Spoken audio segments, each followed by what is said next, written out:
Diversification is the best way to reduce risk. This time-tested advice has been followed by successful investors around the world. It also holds true for big businesses, companies like Foxconn, an electronics giant that is best known for manufacturing the iPhone for Apple. Now, Foxconn is a Taiwanese company, but it has kept most of its factories in China. According to a 2010 report, Foxconn has 12 factories in 9 Chinese cities. The bulk of Foxconn's factories are in China. But the company wants to change that, and it is looking at India as a potential alternative.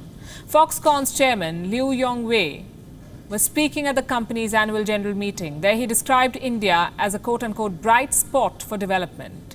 Here's what he said about Foxconn's India plans, and I'm quoting, "We are fully pushing ahead with next steps there, and maybe in a few months' time we can reveal on our website the next steps and report back to everyone. We'll have further investment there."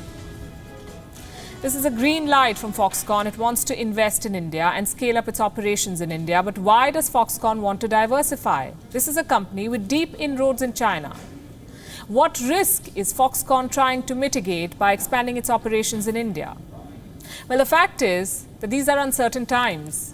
It's just too risky to bet everything on China, especially for a company like Foxconn that is headquartered in Taiwan and supplies to the world. And the growing tensions between China and Taiwan might just force Foxconn to look for a less hostile environment for its investments, because China is ramping up military activity around Taiwan. Taiwan's Premier Su Tseng-chang issued a warning to China today. He told Beijing, focus on fighting the resurgent coronavirus in Beijing rather than, as he put it, disturbing Taiwan with military drills. Well, what is he talking about? China's military has been busy, not just at the border with India, but near Taiwan too. The PLA has been conducting drills near Taiwan. Taiwan claims that China's Air Force has buzzed Taiwan at least 8 times in the last 2 weeks. Reports say China sent fighters and bombers into Taiwan's air defense identification zone. The planes were pushed back by patrolling Taiwanese jets.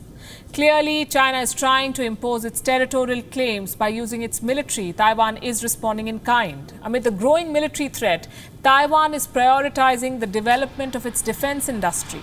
Just yesterday, President Tsai Ing-wen oversaw the first public test flight of an aircraft that is built in Taiwan. It's called the Brave Eagle.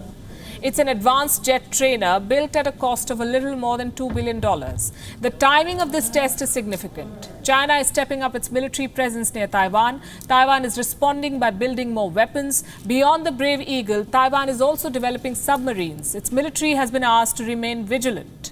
China is trying to make more incursion attempts. Almost every day now, there are reports of Chinese planes entering Taiwan's airspace. Despite the push for domestic defense manufacturing, Taiwan still depends on America for a lot of support. And the United States is not backing down. Fox News reported today that there are now 3 American aircraft carriers operating in the Pacific. A clear show of force after Chinese aggression near Taiwan and in the South China Sea. Taiwan is fighting China on multiple fronts. In response to the PLA's aggression, Taiwan has thrown its support behind the protesters in Hong Kong. Last week, President Tsai declared that Taiwan will provide humanitarian assistance to Hong Kong. Our thoughts today are with the people of Hong Kong. Taiwan has joined the international community in urging the Beijing authorities to honor their obligation to respect Hong Kong's fundamental freedoms. We do not believe in merely looking on as others defend their freedom.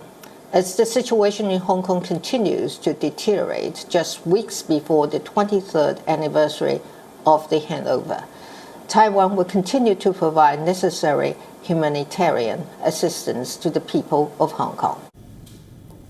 With tensions now at an all-time high, businesses are wary. Any military escalation will put their investments at risk. Companies like Foxconn are deleveraging from China. This is India's chance. Step up its efforts to lure more businesses away from China.